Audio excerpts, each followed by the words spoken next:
That should ping enough people. Yeah, that works.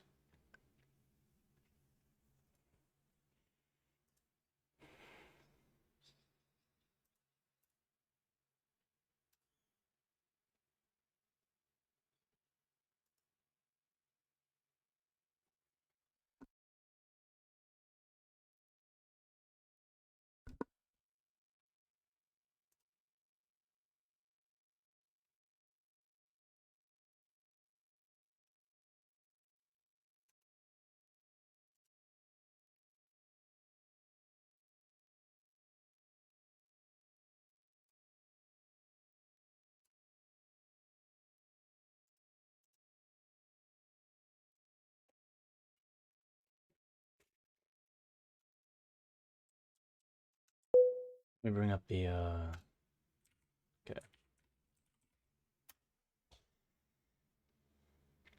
There we are.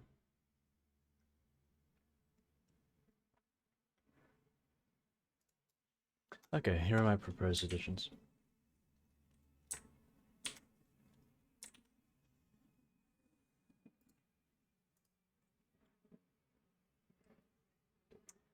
Alright, 1 minute 42. That means I can start talking. Alright.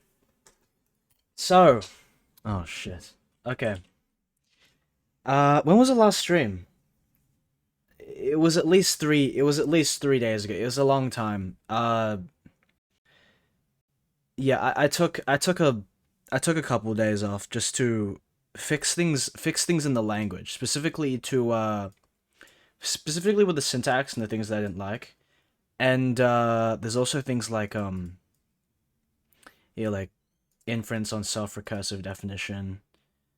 Yeah, here's all my stuff. Like it's supposed to look nice and uncluttered and things like that.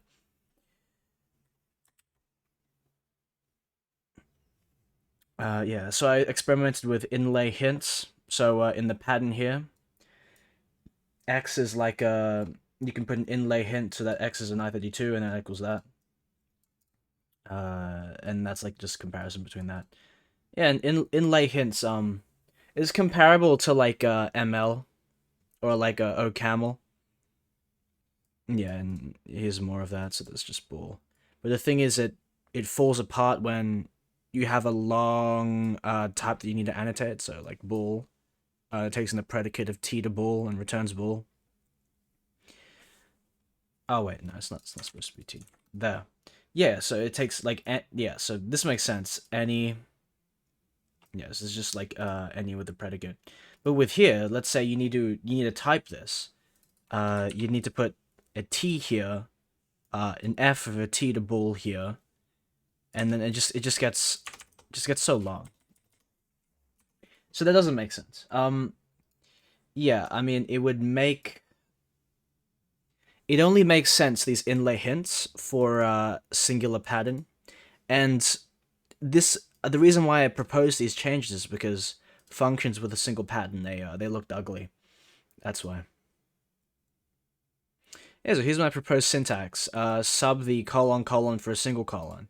That means like the any goes to this, and then this, and this, and this. And this isn't ambiguous at all. And then here's all of this, and this, and this, and this, and this, and this, and this. Expand all of this. I mean, the mutability stuff. Anyway, this is what I want to do this stream. Scroll all the way back up at the top. Okay, proposed syntax additions. So let me explain the first one.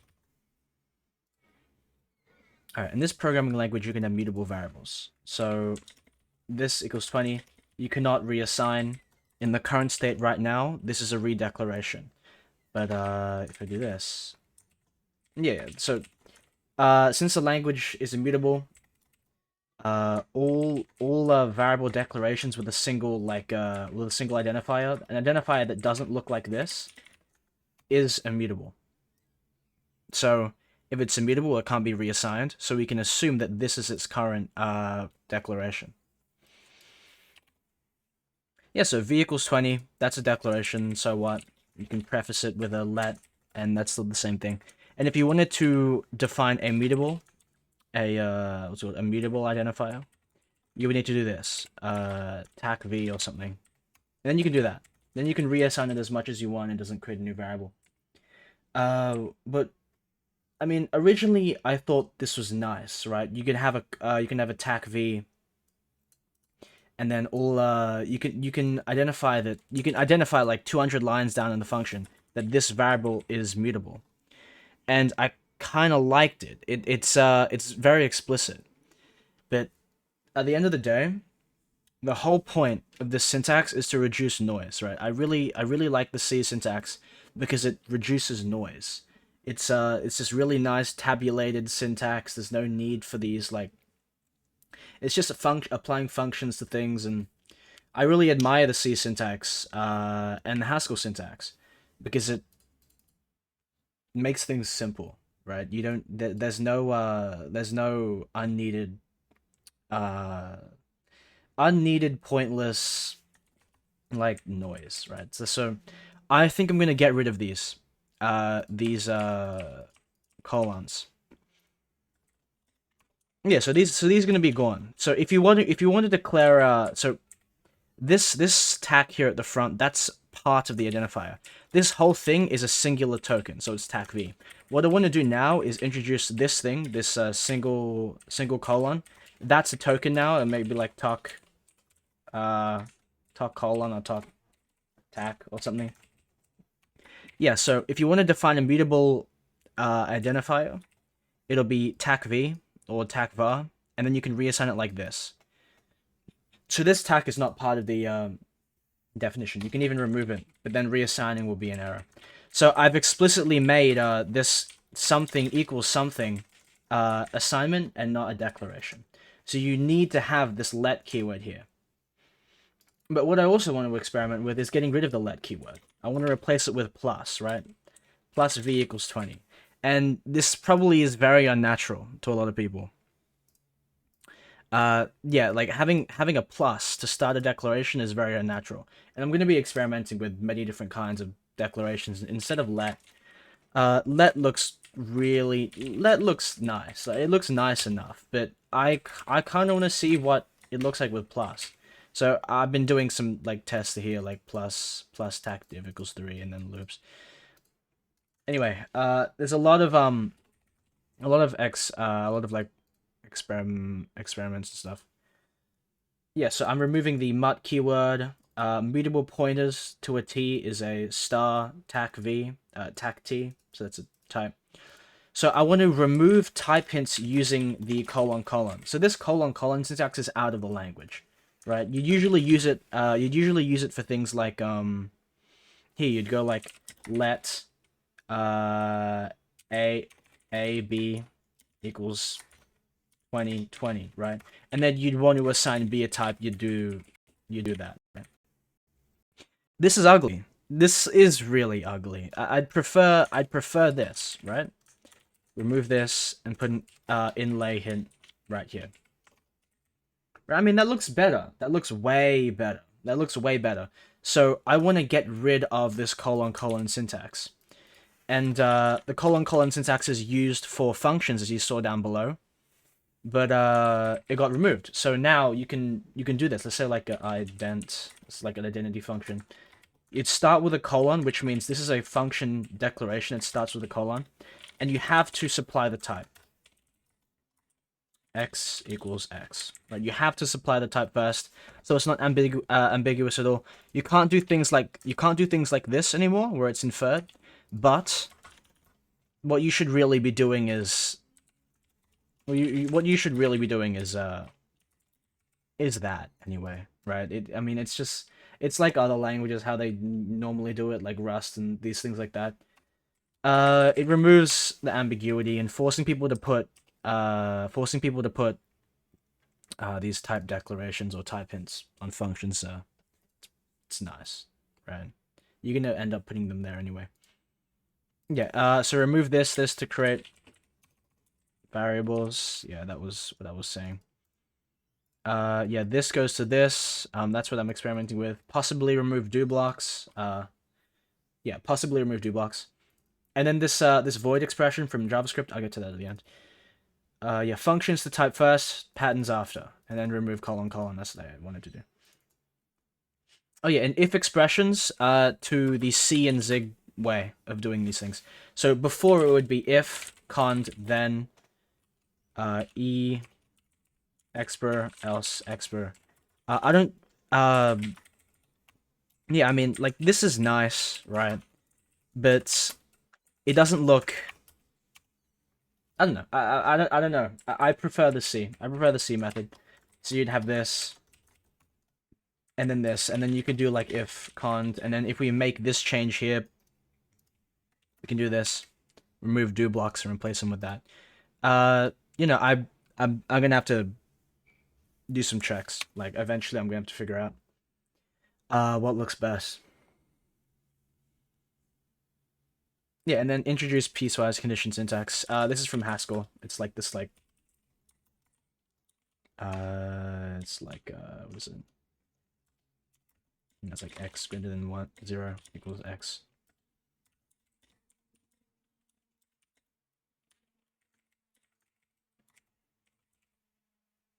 Yeah, you could do something like that. Clamp 0 takes in an x. Oh, you'd have to type it as well. Yeah, clamp 0 takes in an x. And this is just the normal Haskell stuff that you're probably used to. Yeah, it's like piecewise. And this thing, void expression.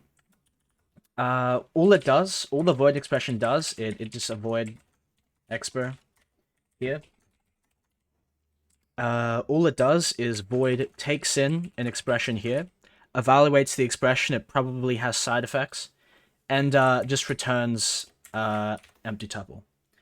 The reason why I want to add this is because, especially with functions, if you're trying to do an expression like this, let's say you have like I equals 20, and that's a global variable. On global variables, I possibly want to remove that. But yeah, let's say like global variable, and then you can do an inner function like inc takes in an I32, returns an I32. Inc is an x equals I plus equals x, right? The addition like arithmetics, like semantics, similar to C. So this expression will evaluate to a number and not evaluate to an empty tuple, to a unit. So these evaluate to something, right? But what if you want to do this? What if you want to do that? So you're performing a mutation. Eventually, you're gonna have to put IO here to let the type system know that you're performing a global effect. But I'm removing that for now. But yeah, you'd have to let yeah, so this does not evaluate to an empty tuple. So what you'd have to do is just do void. Or you could probably do like IO. The thing is, yeah, it's like the JavaScript function. So it's like the JavaScript keyword. It takes in a thing, then evaluates to an empty tuple. Now, either that can be void or that can be IO. I don't know. Probably IO. But that's something I can implement later. Like I can do a different type. Yeah, I don't think void or IO is bad. I think these are a nice addition. You know, that's how it's supposed to be typed. Yeah, so I think we're gonna start with removing mutable vars and patterns. Which I can do that now. Experimental compiler. So I'm gonna have to go. What do I have so far? Not much. Yeah, back up. C use type. Okay, well, the first thing to fix this is we need to make this TACK as a token, because right now it's not a token, it's part of the identifiers. So now we need to go into the where is it? Oops. Was it P next? Yeah, so P lex. We have to go to the lexa here. Okay, if is ID begin, yeah, so we remove that. That's not an identifier. Yeah, remove is TACK. That's always going to be false.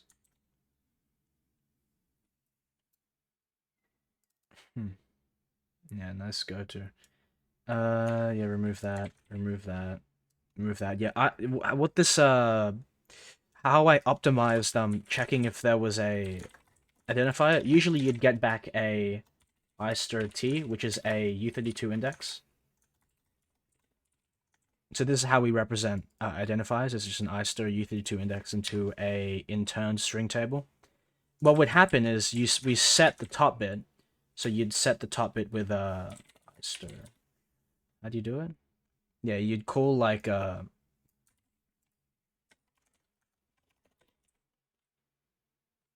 anyway, you'd set the top bit. So like i*t mas. Yeah, you'd set the top bit, and then all you have to do is a i** is t, and then it would form that. Anyway, all it did was, instead of dereferencing and indexing into the string table and checking the first character, it would just check the top bit, and that's if it's a mutable identifier. I want to remove that, so I'm gonna go back to here. Yeah, just remove this.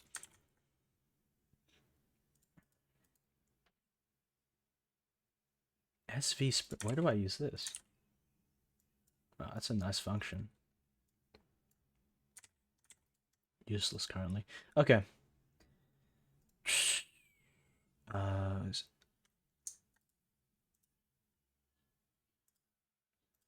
Yeah, so I'm gonna remove these i** stuff.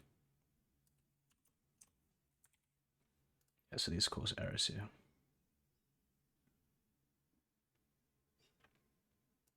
Oh yeah, so yeah, this removes the mask, if it even has one.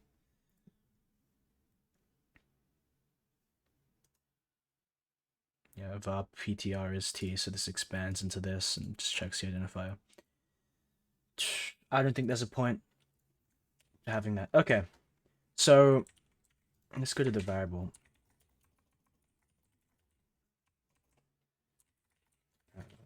So all.h.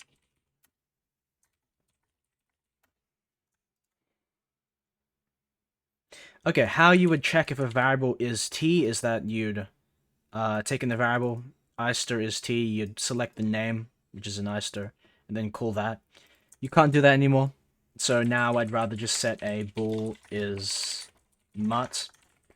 And that means if a tuck is prefaced with a TACK, it end up with like that.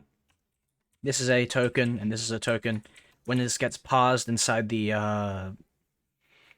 match, like the pattern parser, it'd get to this, go to the next one, and say, okay, this is a declaration of v, and v is mutable. That's what I'm gonna do. Just is mut. Right, and then just remove all of these, because they don't need those anymore.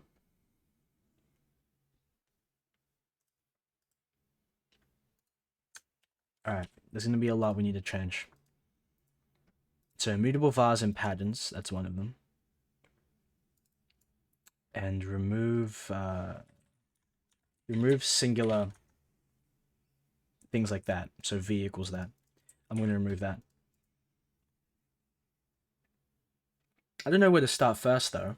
Probably in ex-ray, parsing the expressions.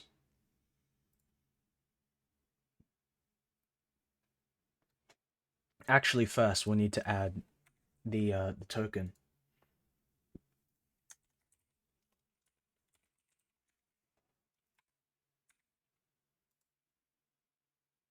Yeah, we'll see if it blows up. Let me remove.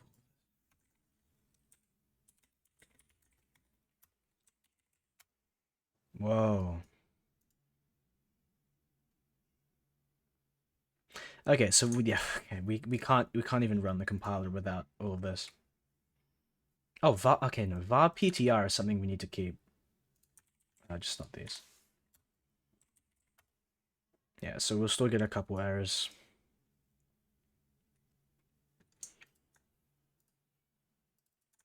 Yeah, p sign. Just do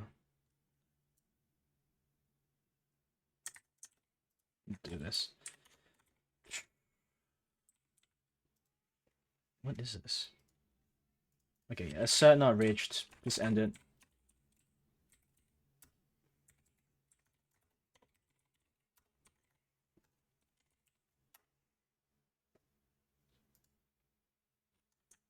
Oh, there's another one in the parser here. Expected the non-mutable name. Okay, so that's not going to be here too. Alright, so this is in the lexer. Unexpected character. So that means that we found the character. It isn't even a token. So what we'll need to do is add this to the operator list.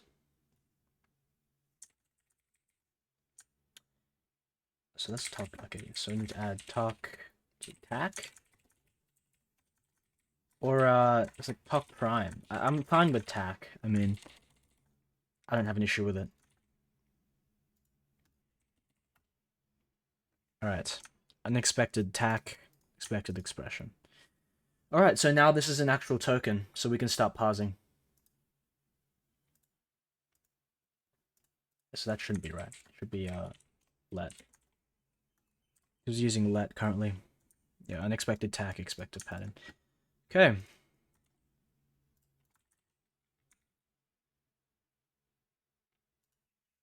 Case talk TACK, which means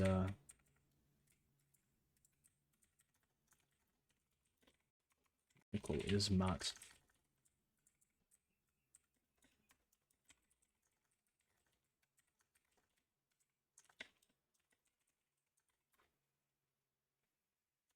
Yep, p next, and then was it diva?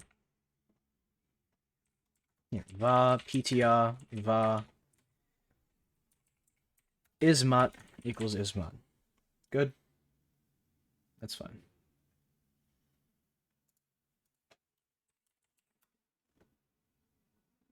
Wow, I mean done. I mean that wasn't even that hard. Okay.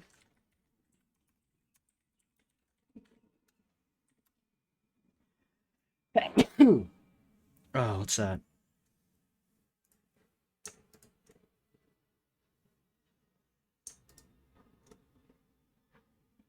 Okay, we'll remove the checker for now, but I want to make sure keep this. Actually, I'll fix this bug. Type get.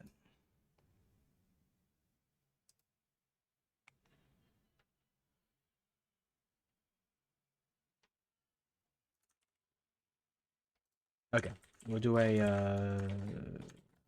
okay.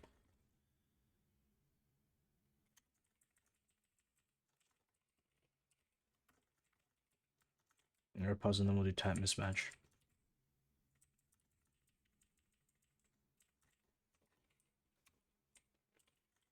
Expected tuple, got type.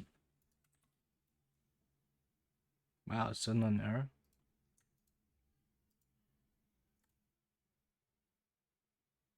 Oh, not equal. Good. Type mismatch, expected tuple, got this. Yeah, because that's how it's supposed to work. Okay, so we just fixed another bug. Alright. Now we need to make sure that all assignments are assignments. So an assignment to A like this, and this A here should reference this, and this TACK isn't even part of it.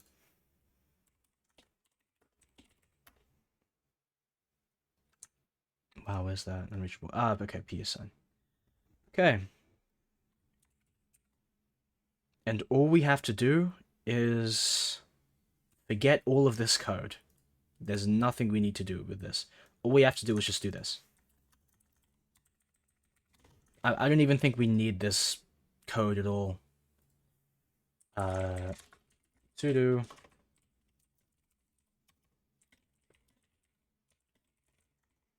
Yeah, that's it. Done. All of this code to deal with like for checking if it's this or like a global variable and it's this, right? I mean that all can go. Like we don't need any of that anymore. So yeah, this is all deleted, and this makes the compiler a lot simpler, which is always a win. Okay, so do that. That. We'll remove mut keyword. Yeah, let's do that. Let's remove the mut keyword. Because mut doesn't exist anymore.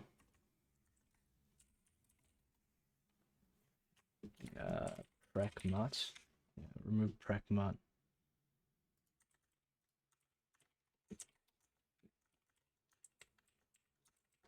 I don't know what that means. Prec mut, prec prefix. Prec mut. It's just that's all going.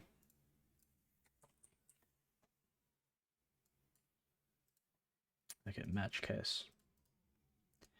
Alright, so mut keyword's gone. Node mut is gone. This here's gone as well. We'll have to remove the, was it D mut? That's gone. Alright, so there's no mut in our compiler anymore. Yeah, so there's no mut k. So that's all gone. Mut is being completely removed in favor of mutable pointers. Alright, GCC. Good. Okay, mut's gone. Let to this. I don't think we're going to be doing that this stream. I'm going to evaluate it later on. All it is just you simply change this token to this token. So it's not hard at all.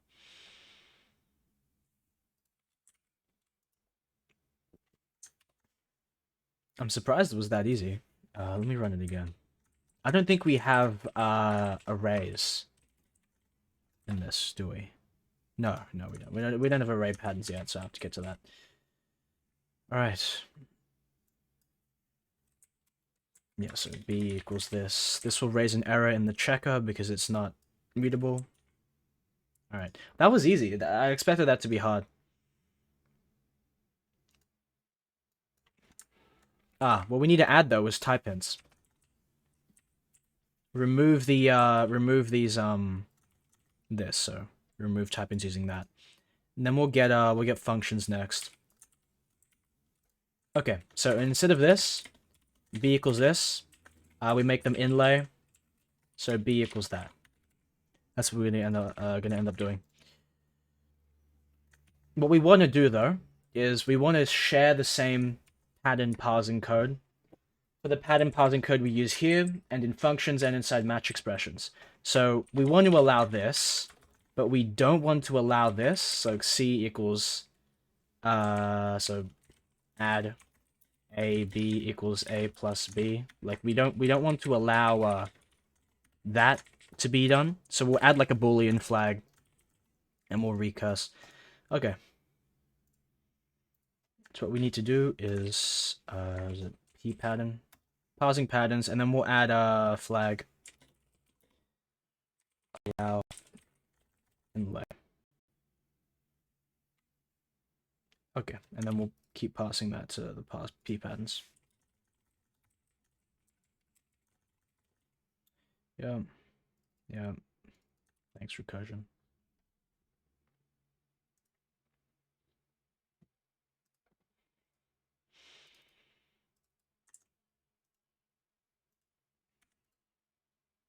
Okay, and then what we'll do is talk ident.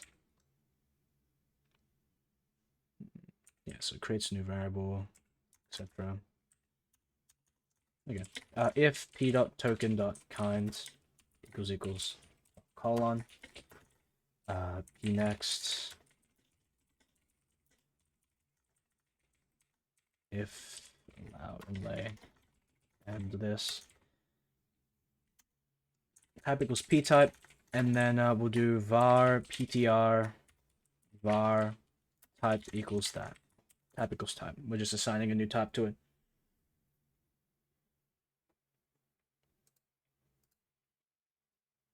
Yeah, that makes sense. All right, now we need to fix all these errors. Now, so plet, that's true, because we're allowing inlay. And then this is inside a proc. No. Procs have their own. Okay, and then what we want to just allow is we want to remove, go to all, where is it?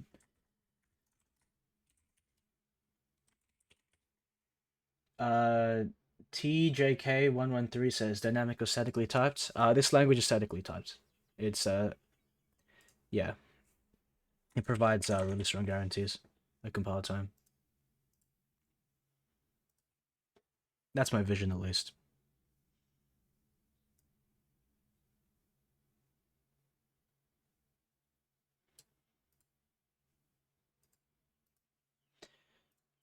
All right, so TACK double colon is gone. So we've removed the we've removed this.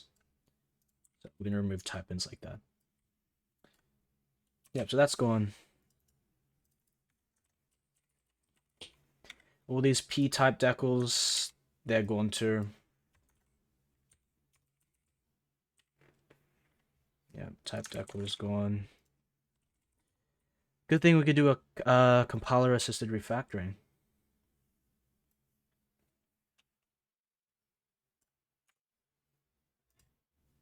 All right, and then P apply type decals. You can go now.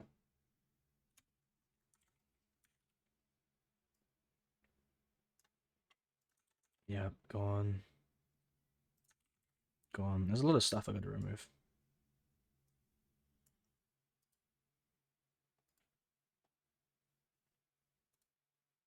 Okay. Yeah. So remove this. I think that's it. Right? Is that it? Yeah. So all the type decals are gone. With double colon. So I can try and build. Yeah, undefined reference. Okay, so that's gone. All right. And then we'll test. Instead of this, inlays, we can do B is this, and that's not allowed. Okay. Unexpected colon. Yeah, so that there is no double colon isn't in the language anymore. So that's gone. Now it's inlay hints. Good. I mean, didn't have to change much. I can do U8. There too. Okay. Okay, remove type hints. Remove that to create variables. We did that.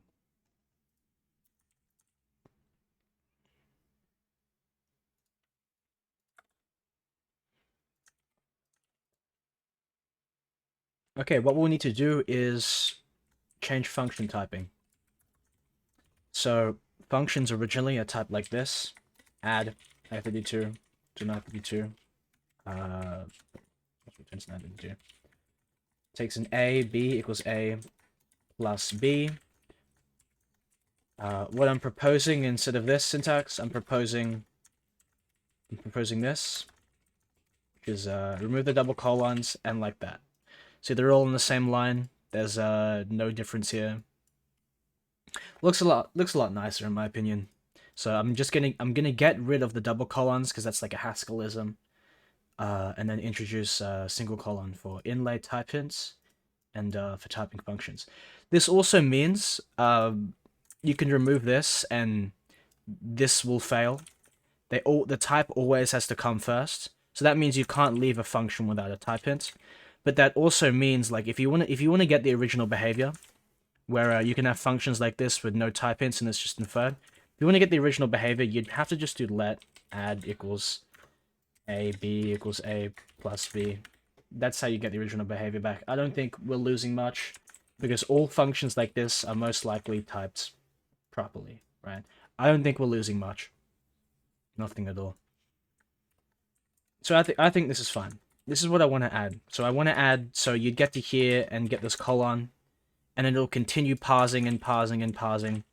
There's no kind of like internal context here, so this is a big annoying issue with the parser. Is that we need to store like the proc stack to find like procs here, because before you could do like a declaration here, and then still keep applying to here, like you do one, and then you keep building on this declaration. I don't want to do that. I want it to parse the top and continue parsing in a loop all of the overloads. Yeah, so I'm just removing all of this intermediary state in the parser. So that's really nice. So I can remove this proc decals.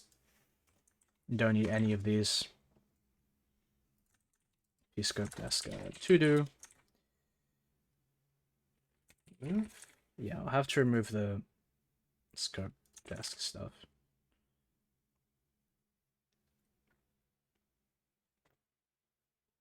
Yeah, so just remove.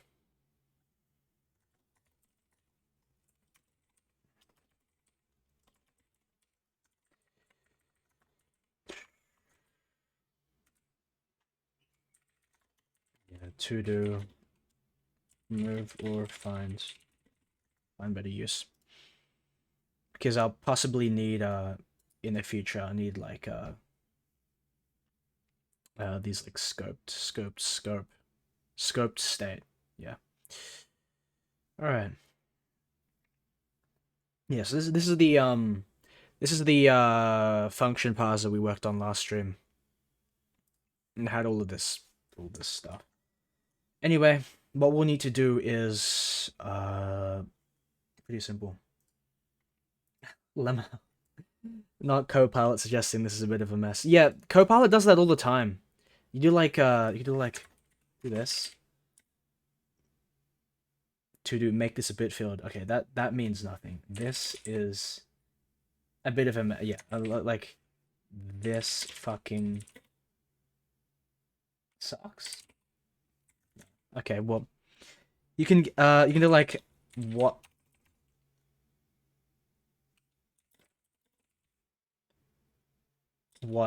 if this is the best? Yeah, you can get Copilot.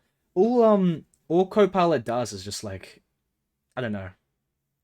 It's just like they expect humans writing bullshit comments all the time. Yeah, so yeah, all of this intermediate state, we'd need to like find the old proc decal. Like you have to find the old like function declaration, and you'd have to find it in your current expression list, and then you'd have to add to it, and if it doesn't exist, create a new one.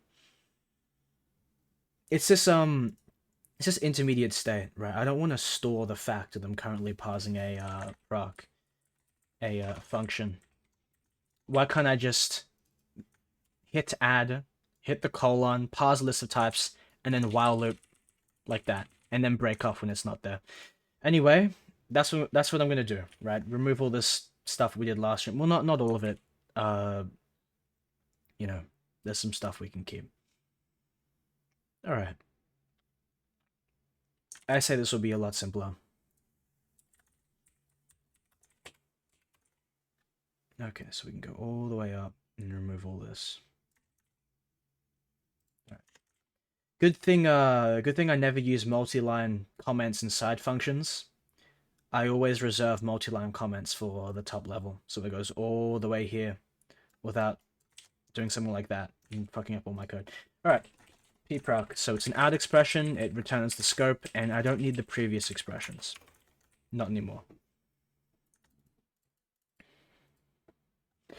All right. So when it gets to here, it'd be add. And you get to here, and this would be the peak token.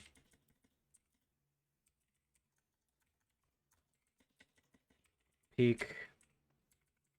And this is the current. So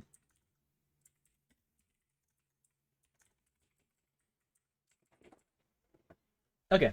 So you would what I originally did was yes, you check if it's a TACK. So we grab the name, p next, p expect colon. You get to here. All right. No need to do. All we need to do is pass a type. So it's just type t type equals p type.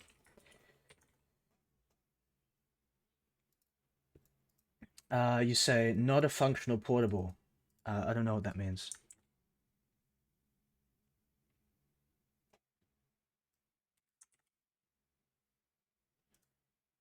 Oops. No, that's all right. That happens all the time.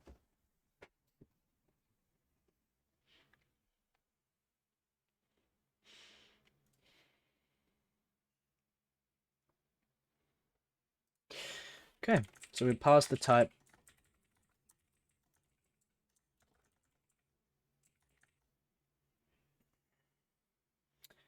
Yeah, so we'd this is the type, and then we'd be here. We'd be here. All right. So what we need to do is while p.token.kind equals talk I is it talk ident and p.token.lit equals name. All we have to do. All right, p next, and then you'd want to p expect. Right, you'd want to p expect colon, and then you'd be here with the rest of everything, and all you need to do is pause.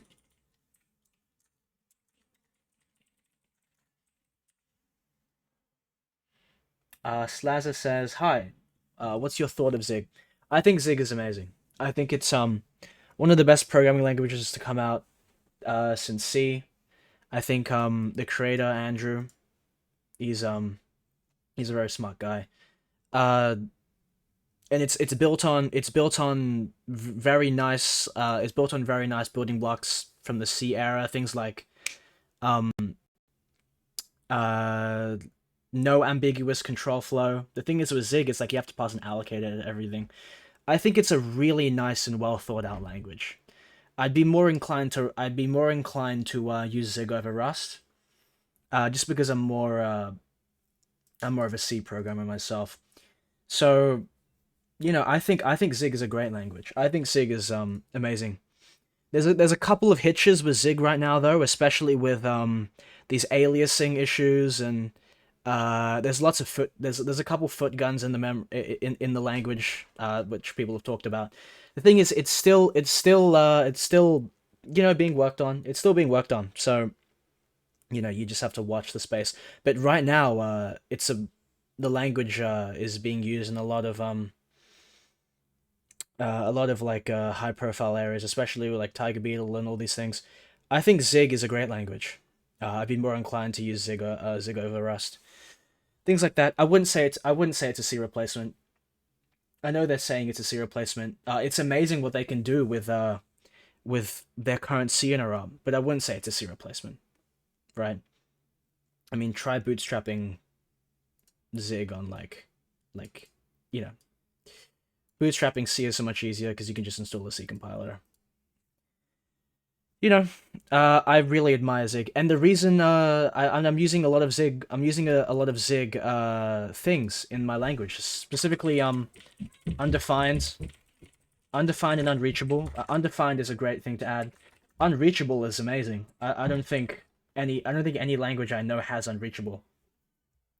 As a language keyword at least, and it participates in the type system as well. And then Zig's pretty functional. I mean, it has the no return type, so that's the bottom type. In Zig, it's no return. In my language, it's the bang, the exclamation mark, so it's like Rust. I think it's a great language. That's it, right? Won't replace C though, but there's a reason why I'm basing a lot of the features in my language off Zig. Not a lot of it, but they have some good things to think about. TJK says, "Well, wasn't there that whole thing with the whole WASM version that bootstraps the compiler?" Well, I don't know too much about the Zig bootstrapping. I think that's like I know how it works. Like you would use it would be a WASM binary that compiles C. But the thing is, you'd still need L. The whole issue with my bootstrapping is that you'd need LLVM, right? That's like my main gripe with the bootstrapping. I'm sure Zig bootstraps fine. It's just my gripe with LLVM.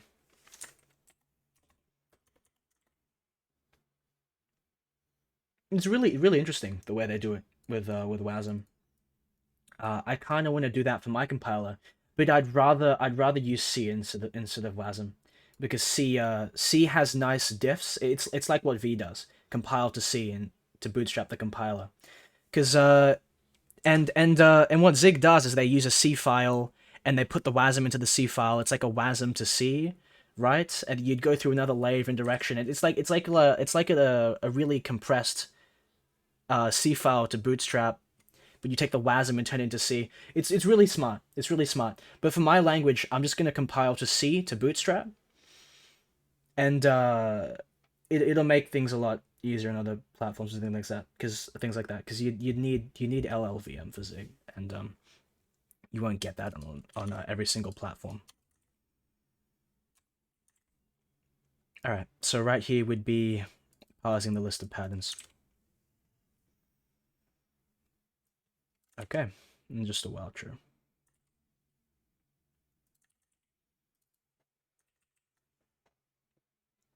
Okay, and we need a scope per pattern, so we need a new scope.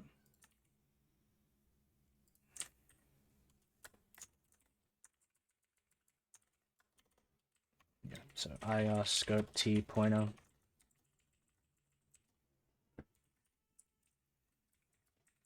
Yeah, and the parent is s0. All right.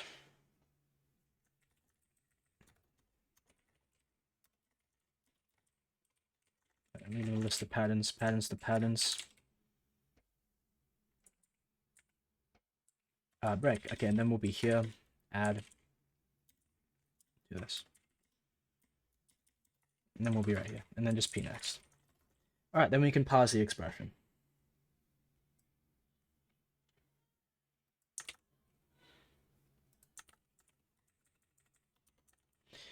All right, it's the scope of the match arm. So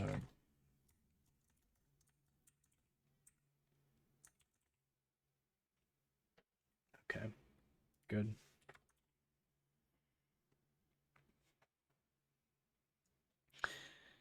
What else?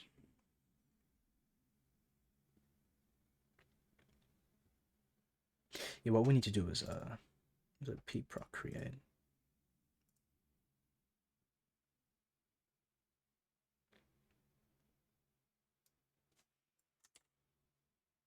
Okay, what we need is we need a list of patterns, expressions, and scopes. So I'm just use this as a guide. Okay, ir pattern t match patterns equals null.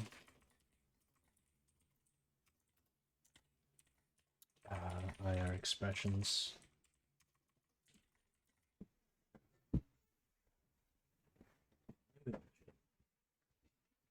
All right, match expressions is null. Ir scope t match scopes.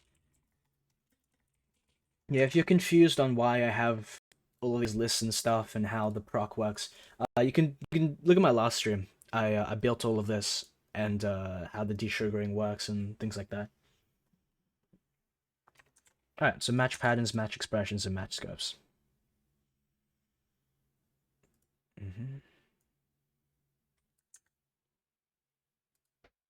So yeah, I'll push match exprs with expr.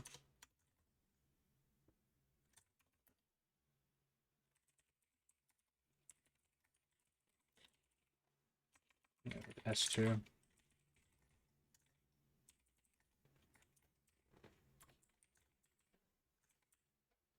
Patterns, and then we have a pattern, which is the which is a tuple. That's how the desugaring works.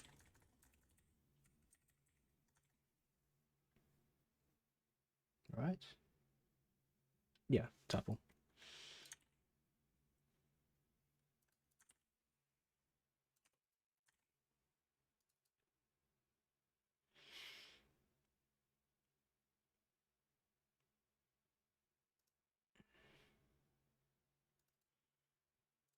Yeah, so it just matches on a tuple. Okay, so expression, scope, and pattern. Wow, this is so much easier. God, compared to the fucking mess what that was this. I don't know what I was thinking.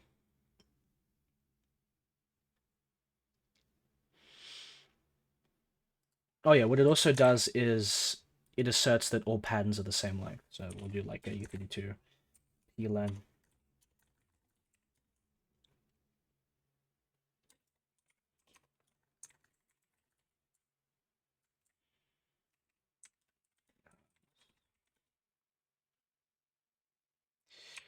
Uh, 0 is valid.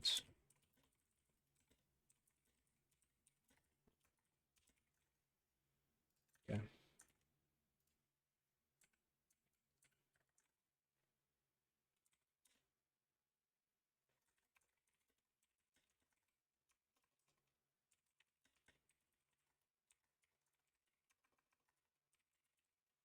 Yeah, all we're doing is taking the length. If pattern len equals 0, then that. Else if that's not right, you can do that. Yeah, this is a long error.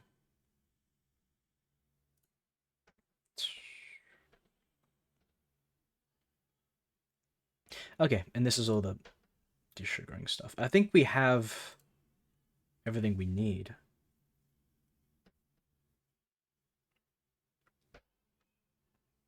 Yeah, we do. We do. Okay, then we'll need to go up here. Steal all of this. Yeah, paste all at the bottom.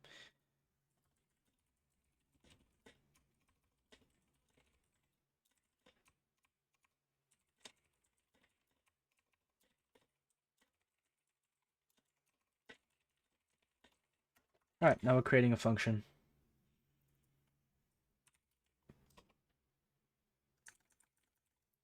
With the previous expressions. No, we'll need that.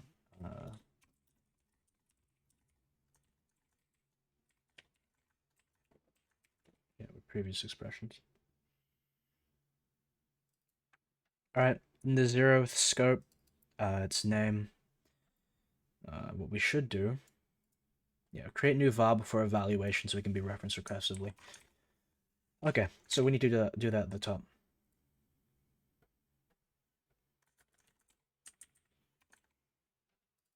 Yeah, proc var.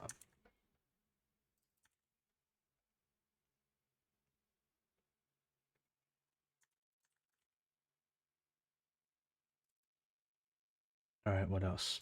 It's args len, so we'll have to do this instead. Pan len. All right, and S1. What is S1?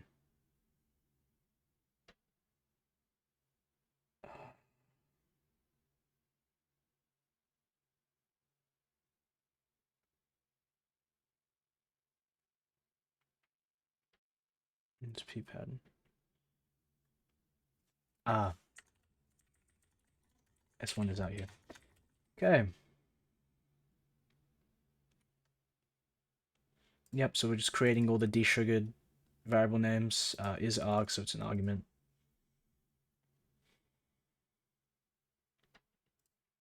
Yeah, that's right. Double expression. Sure, all the way down here.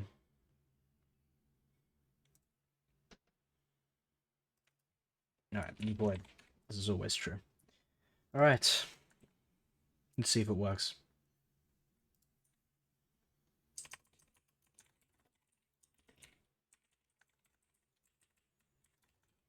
Why is pproc called 12 times? I don't get it. Yeah, calling.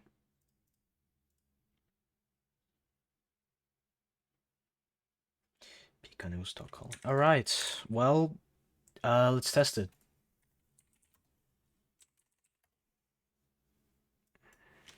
Okay, well, that's expected.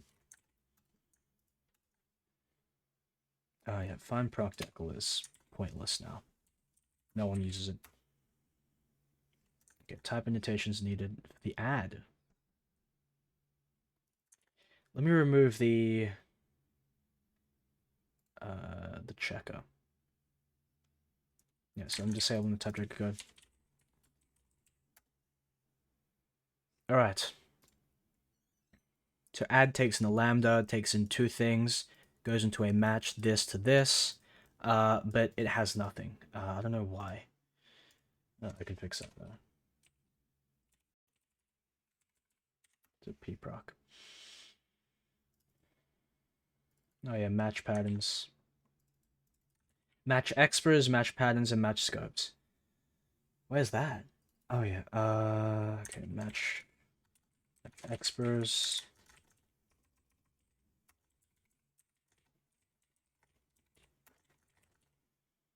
Match scopes. All right. So add is this to match this to this. Okay, what we need to do is get the type as well. Where's the type? Type. And then we'll go var ptr proc var.type equals this. All right, now we have its type. Okay, add takes an i32, i32 returns an i32. Add is a lambda, which is takes in two variables, goes into a match, constructs a tuple with those two variables, matches on those two variables here, and returns that. So we can do this again. Add 0, 0 equals 0, and we'll see what that does. All right, great. That's another good thing that we added. What we can also do here, though, is add this, add a TACK to B. Let's see if that works. Okay, what I want to do in the parser is when I print it, I want it to display if it's mutable or not, though.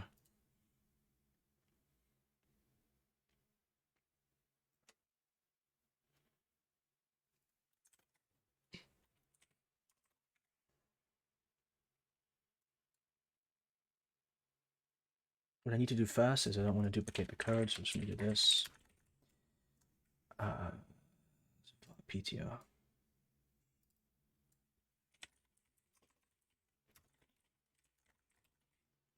I dump var, and then just steal this.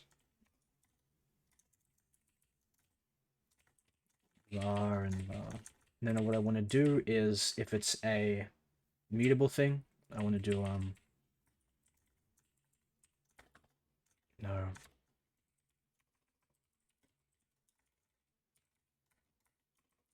Monster. I'm gonna do that. Alright. Good. And then replace it with all of these.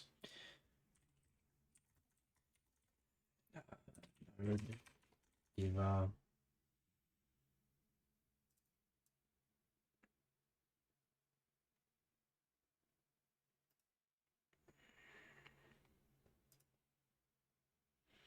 Oh yeah, I dump nuva pattern. I want to remove that as well, because that's stupid.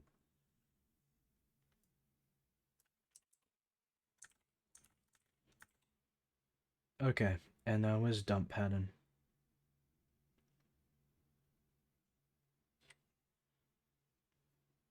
Yep, when I'm dumping the pattern, I want to do this. I dump var.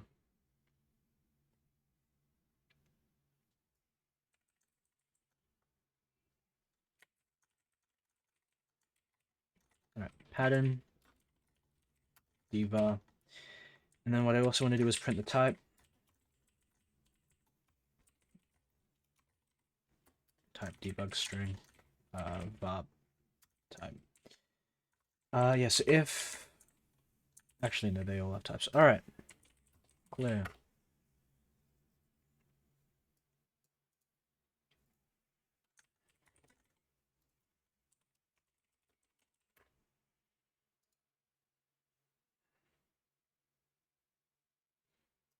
Oh yeah, and the lambda as well. Let's print in the lambda.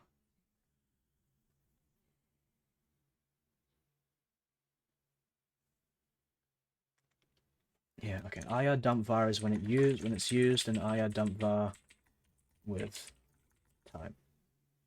And do that as well.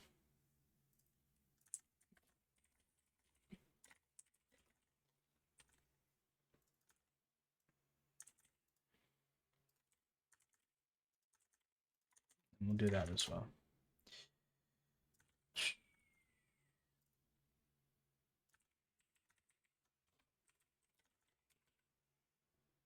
Okay, and I dump var with type.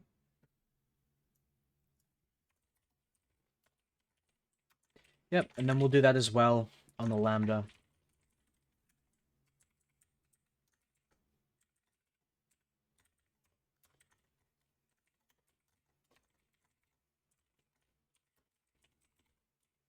Args I.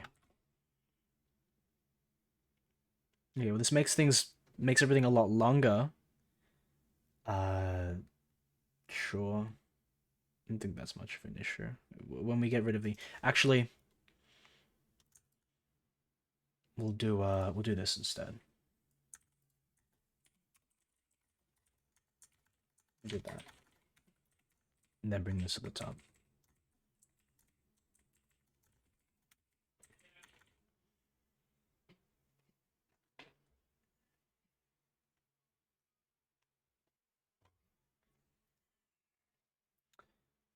Higulig says hi. Welcome. First time chatter.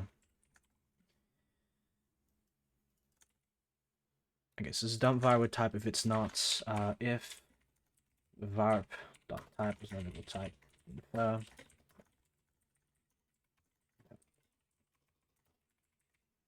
Remove noise on debug. I'll put before.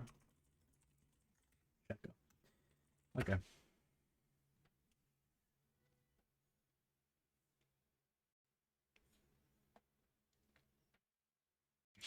Oh yeah, and what we'll need to do is that as well. We need to remove we need to move the declaration upwards. Okay, so this debug output's looking ugly.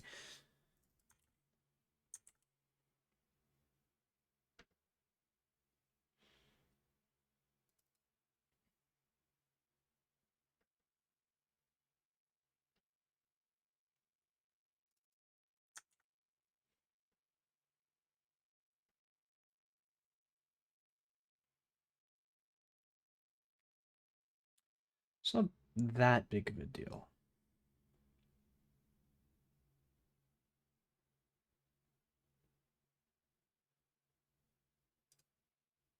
I'll deal with it later. I'll do a I'll put a to do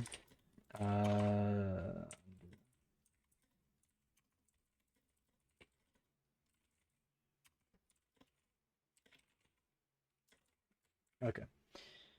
Undo inlay hints if it's that. It's good for now though. Remove that. We'll add nullable. We're up for 1 hour.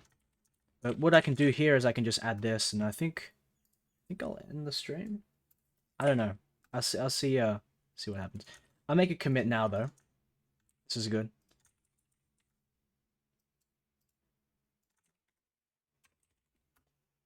Need to remove the type declaration. Not the type declaration. Declarations. Just all of this at the top. Remove all of that. P-assign is nothing special anymore, so it's just random infix.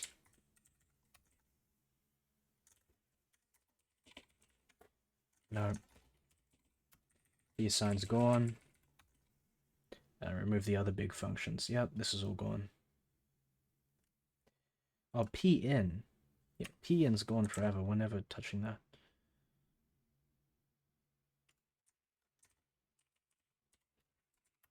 Yeah, remove this at the top. Yeah, add that. Yeah. Higulig says, I've watched your VODs on YouTube and liked it a lot. First time catching you live. Thanks. If you want to stay up to date on when I'm streaming, you can join my Discord. You know, let me make my face cam brighter.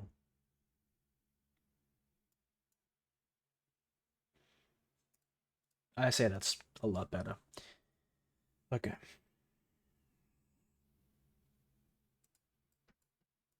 Yep, so the intern gets removed. Well, we added that bug fix. Alright. We'll commit and say, what are we going to say? Parser.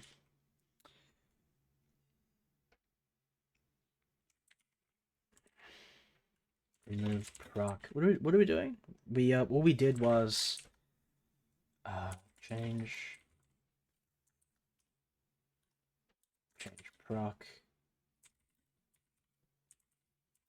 Change proc, mutable identifiers, assignments. What else do we do?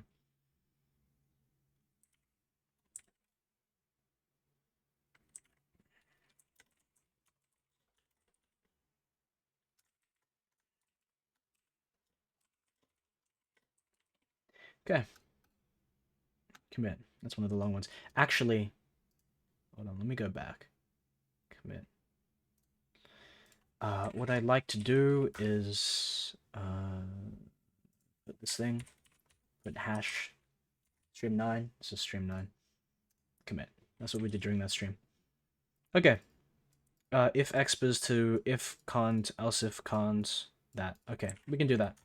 We can change out if expressions work. What we'll do is we'll go, what's it?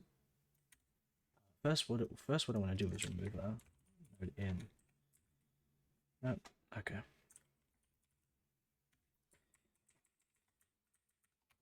Go on. Go on. Okay. Node if. Node if. So this is the printing here. We can change that. Okay. Talk if. What we're doing is pexpr, all of that stuff.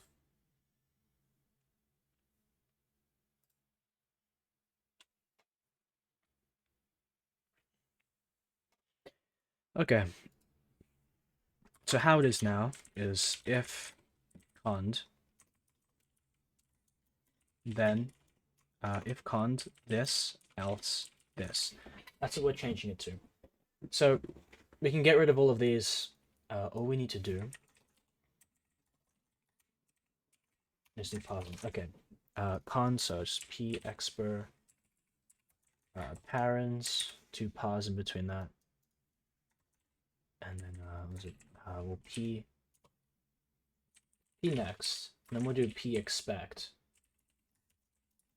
talk opa, and then cpa. So now we're here.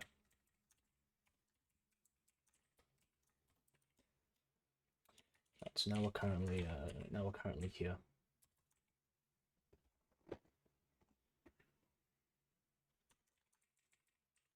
Pexpr et else.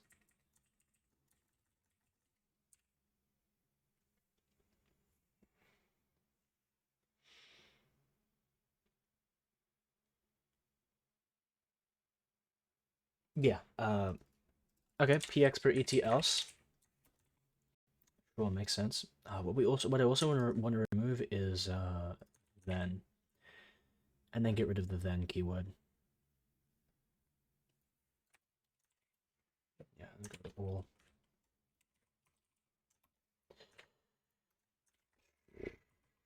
Talk then. Okay, then is going, so I'm just gonna remove that. Then is gone.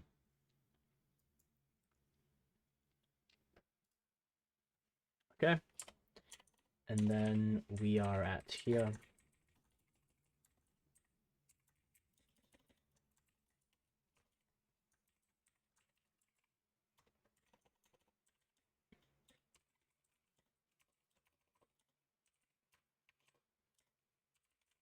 Optional. So else is always optional. So if p token dot kind equals talk else, and then we'll go yeah, we'll take this. Yeah, IO node else equals null. If token kind equals else next. And we're pausing.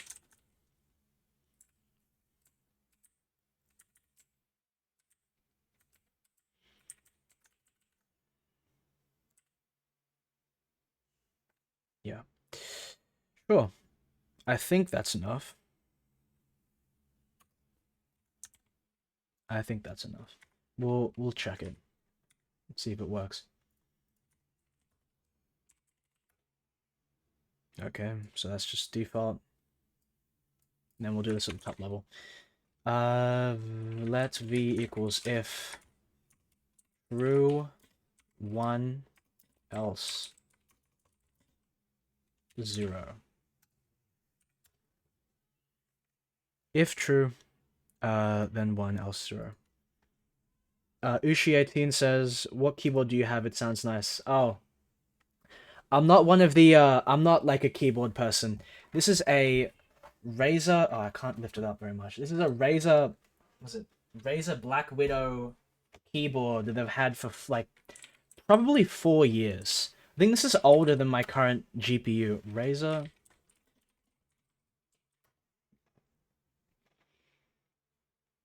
It's such an old and shitty keyboard by keyboard people standards.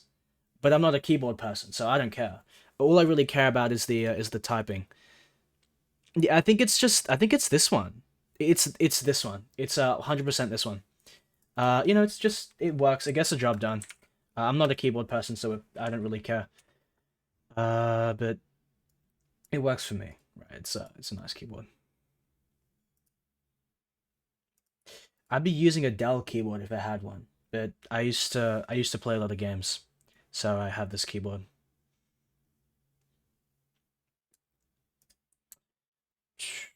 Okay, and then we'll change the printing, so this actually lines up with the syntax.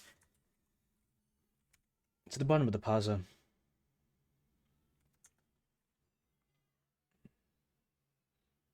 Okay, node if. So we're gonna do if this,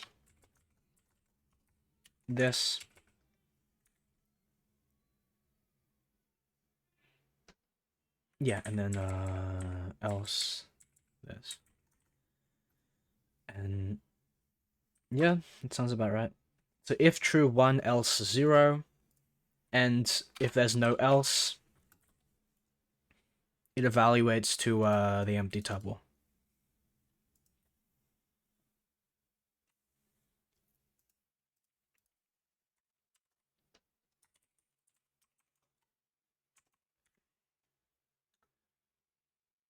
Okay, so that's the if. You know what I can do is I want to do this. I want to add the void expression, but I want to call it IO, right? IO, because you're discarding the value, which means that value is discarded in a purely functional programming language. You don't discard values, right? Because you're always using the computation. But if you're deliberately discarding a value, and you want it to evaluate to an empty tuple, you're most likely performing an effect, like you're performing an effect on memory or you're printing. So instead of void, I'm just gonna call it IO, right? And I have the IO token. Where is TACK IO? Not in here, but it exists. There it is. There's IO.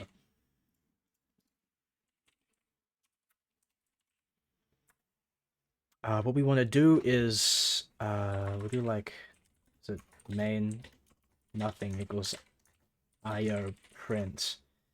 I don't know. I think I don't know what to call it. Void or not. What I want to do though is introduce an AST node, but then do that later. So it'll make sense what AST node I'm introducing, and then after I introduce it, I'll probably end the stream because I'm hungry. Okay. Node voiding? Do node voiding.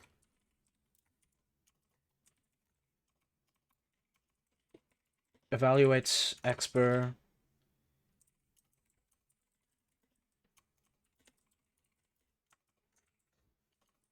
Principal effects.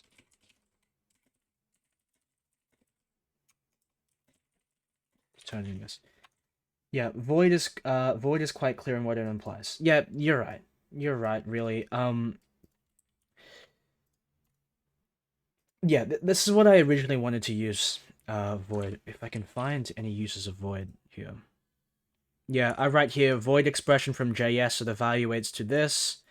This is just some like other code, yeah, you'd want to put a void there if you're working with pointers. Yeah, like I take this syntax from Zig as well. The dot the postfix, isn't that postfix? Yeah, having a postfix dereference is a lot nicer than prefix, really, if you're doing this chaining. All right, node voiding. All it does is I node t voiding. Type is always this. I don't need to write this here because I already read it. Okay.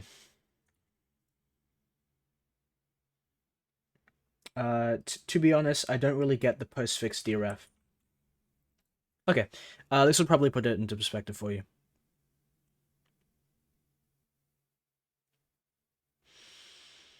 Let me scroll up to a place where I can just start writing. Is it here? No, it's here. Okay. It's supposed to be, you know how in C you have X to this field, and this is auto deref? In Zig, I'm pretty sure it's this. I'm pretty sure it's just this. In Rust, it's just this. In Zig, it's probably just this. Don't take my word for it, but we'll go by Rust standards here. And if this is a pointer, accessing a field is auto deref, and that's what I agree with, right? I agree with that. But if you want to, let's say you have X is a pointer and you want to assign it to something, so let v equals X, and you want to deref, you have to do that. And that's how it is in Rust. But in Zig, it's like this. This is prefix. Now it may not seem like you'd think, I don't know, like it's a matter of preference, really. But how one thing that puts into perspective is the fact that Rust did postfix await instead of prefix await, right? Because you'll end up like chaining things like that. But even if you have this field, it doesn't really make sense.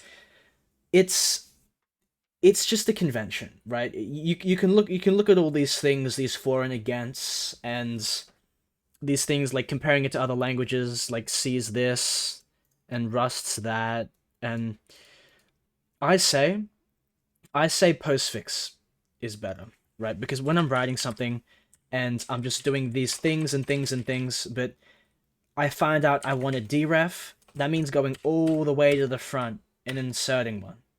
And then I want to do that, right? I'm going to have to do that as well, and then perform other things like this, right? It's better.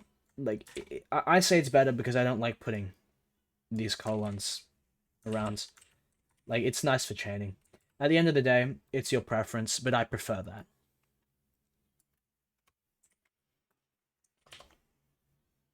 All right, now let's I'll go to where I want to actually use node voiding. Node if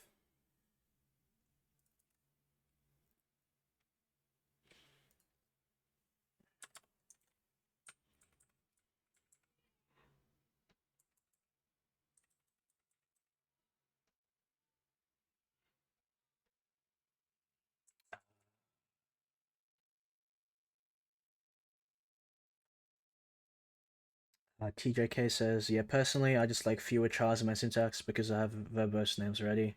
You can go ask him quickly if I'm not careful, though. Yeah. I like syntax that goes from left to right, really. I like syntax that goes from left to right. It's, when I type syntax, it has to flow the way I'm thinking, right? So if I do identifier, and then I access a field, and then, oh wait, I need to dereference something. So I need to go all the way to the start, wrap in parentheses and all these things. I like syntax that flows the way I think. So I'm working in a linear fashion. Okay, I need to dereference something. I can just do a .deref and continue going linearly from right to left. It's the way our brain thinks. And I think that's the reason why Rust did this. Why Rust did X await and then field and then await again. because it's how our brains think, from left to right. Because eventually, because in JavaScript, this is fucking annoying. In JavaScript, you need to do await, and then put this here, and then field, and then await again. It's at the end, like the reason why I favor this postfix syntax is because our brains go from left to right. Our thoughts and what we're typing goes left to right. You know, you usually don't know if you want to await something until you've accessed the thing, and then you need to go to the front, right? You know, that's why I prefer postfix await and postfix deref. So like a dot that equals b dot that. You know, and I mean, like it's just like fields as well. I prefer it. I prefer it. Yeah.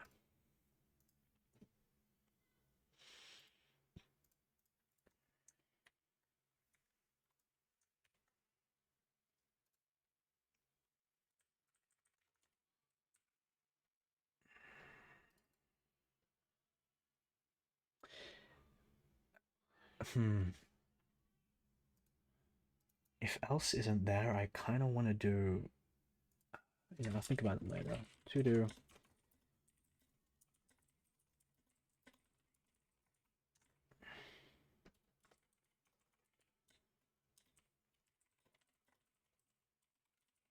I think that's enough. I think that's enough. Let's see. What have we done? We did if statements. Do that. All right. Parser. It's stream 9. Stream 9. If statement changes. Node voiding. All right. I think we did. I think we did.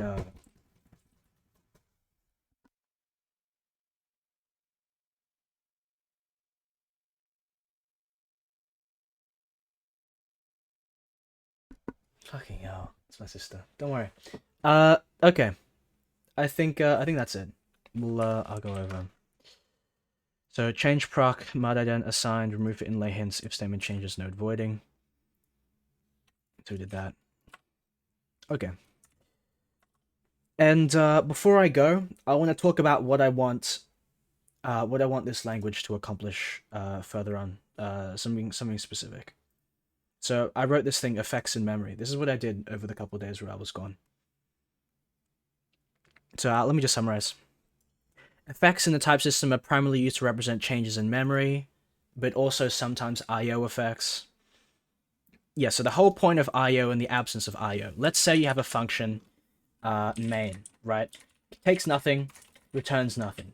This isn't very functional, so it must be I/O. It must perform an I/O effect. There is no there is no monadic operations in this language.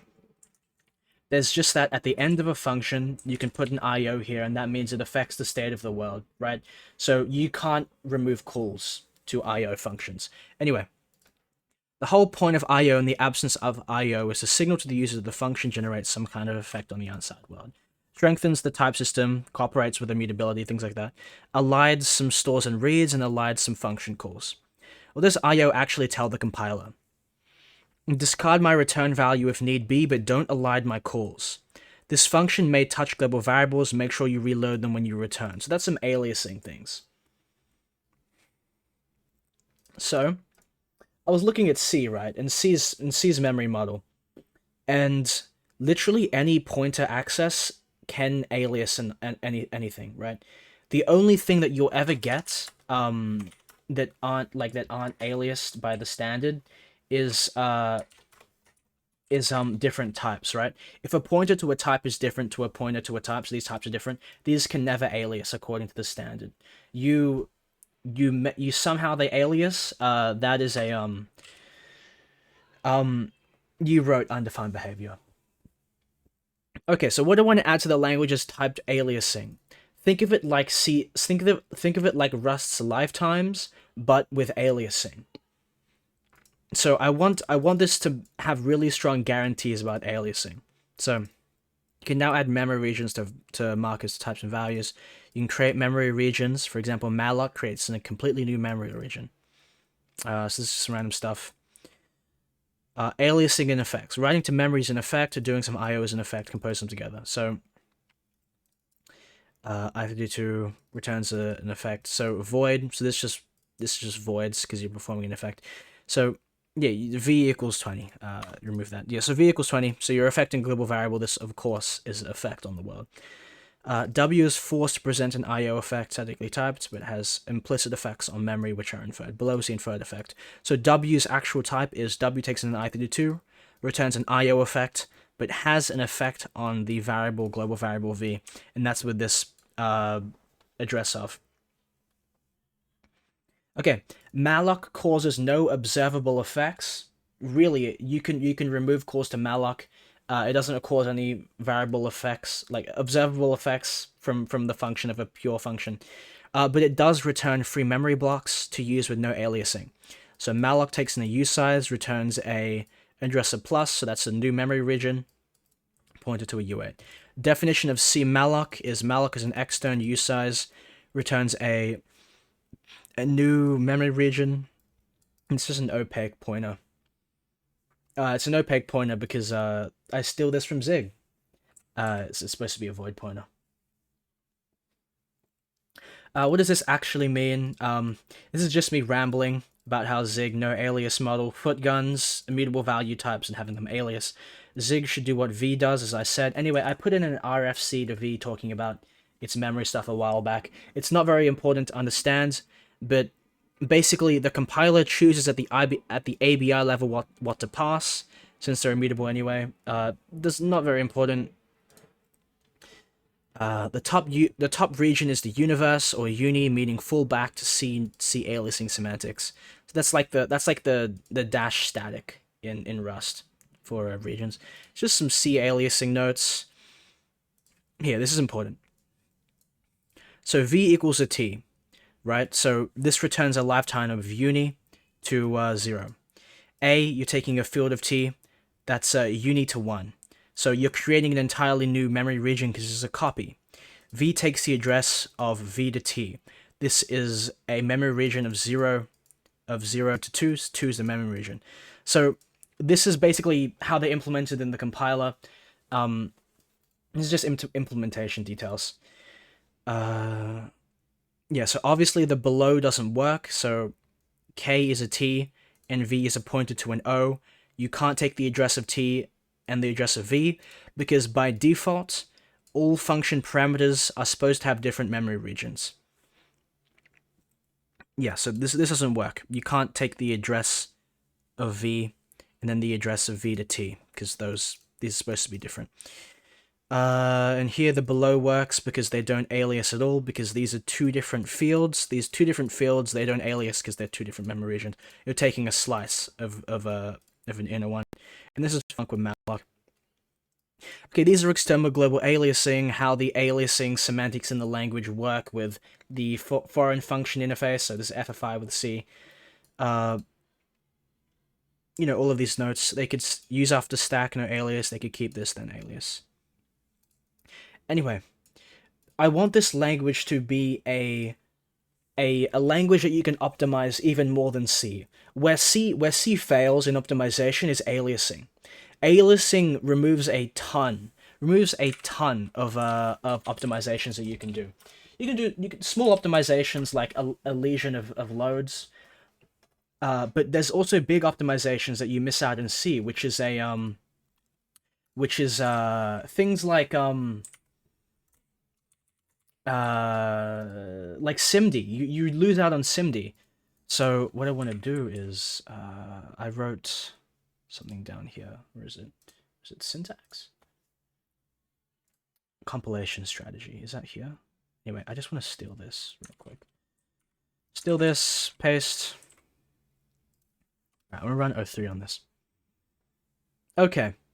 This may look like a big function. Like there's some, right here, there's some XMM registers. So this is some SIMD code here. So this whole function with 03 expands into unrolled SIMD. But it's not just unrolled SIMD, it's actually two different sections.